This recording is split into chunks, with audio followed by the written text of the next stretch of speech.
Alright, welcome everyone to the build order guide for Man-at-Arms and Towers on Hideout. This is a game I played just in the unranked lobby, so my opponent isn't super strong. I'm around 1350 at the time of recording this. My opponent was unranked, but he seemed like decent. I'll say 1200.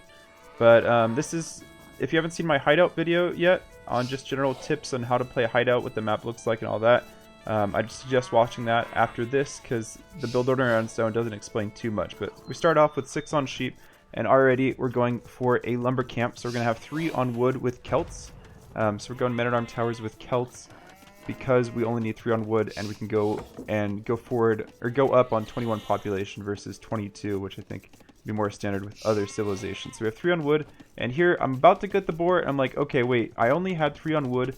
I didn't spend the time collecting sheep, the same amount of time collecting sheep as I would have if I went 4 on wood. So you see the sheep ends there and then the boar comes in. That's much better timing than if I collected the boar right away and then I wouldn't have had another villager go out. So after that we have one going to the mill, or one going to build a mill at the berries, and then we're going to have 2 more villagers following out of the TC to collect berries. So there's the second one. You could see I pushed 1 deer here. That's definitely not required at all for the tutorial. That's just because I'm at a skill level where I feel confident that I can push deer and not be housed or have idle time on my town center. So we went and got that second boar, and we had another villager who was building the house, and he's going to build a barracks. There I also sent, I should have sent 1 more to berries, I didn't. But I'm sending a few more to wood. So that's 2 that were coming straight out of the town center, and then I took 1 off the board and sent them to berries. And then all the way at the top of the screen, you see I am sending the last 2 to gold. Now I've got loom, and I'm clicking up. And the villager all the way at the bottom by the barracks is building a house. So if this went too fast for you, I made it quick. That way you can watch it over and over again. The build order is also written out in the description, just the text part of that.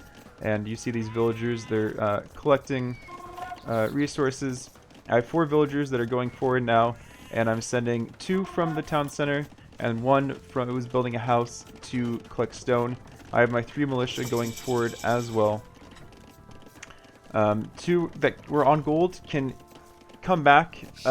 Sometimes I'll leave them on gold until they have 50 gold, that way I can afford fletching when I go forward for the towers. But you can see I have my man-at-arms ready, my villagers there ready to build a tower right next to their walls. Scout helping out. Scout has already scouted what their base was, so I knew exactly where to go once the time came. Man-at-arms coming in, doing some damage. Actually, this might be the AI. I forgot who. I played this twice in a row. Yeah, this is the AI. So if AI tries to rush down your units, I already lost 1 man-at-arms to the town center. I'd recommend leaving your men-at-arms on stand ground, and then they can pick off fights when they need to. Otherwise, you just have them run into the town center. So you can see, if you can see at the bottom left, I don't have the KDs displayed right now, but you can see the villager count. Oh yeah, yeah, kill death is all the way on the right. So we are. Oh, I can't see that on my screen, but you can see I have an advantage here. I'm causing a lot of idle time, and now this is a bad fight that the AI took. It's just trying to rush down all the towers. It's going to be successful with that bottom tower, but it doesn't know how to counter tower itself. It's on stone, but it doesn't understand the concept of counter towers. So I'm putting up houses, and all the time I am I forgot those titles. All this whole time I'm making sure to continue to build villagers at home and make farms. And once again, it tries to rush down the same tower, but a scout and 1 man-at-arms is enough to take care of it, since it's not fighting against the units, it's just trying to fight against the towers. And more towers this time, denying the wood line a little bit. And now is the time to get fletching, but I don't have the gold for it. Now I'm collecting a bit more gold. I have 2 more that I sent back on gold. I recognize fletching would be very useful to deny the entire lumber camp. And it's a really good idea right when you get in to send your scout all the way around the base to find where the resources are and kind of plan out each of your towers. It's not like they're going to be able to chase down your scout, so it's a really easy way to figure out where the resources are, where you want to hit next. So that is Man-at-Arm towers. Once again, if you want to find out more about Hideout and the other build orders, I have a full video on it. It's 15 minutes, so it's a bit longer than this one, but gives you a good idea of how the map plays out compared to other maps. It's part of my map guide series that I'm making. Some of the other strategies you can go for are Cumans. There's Viper had a video where he demonstrated that, so I linked that in my description of my Hideout video.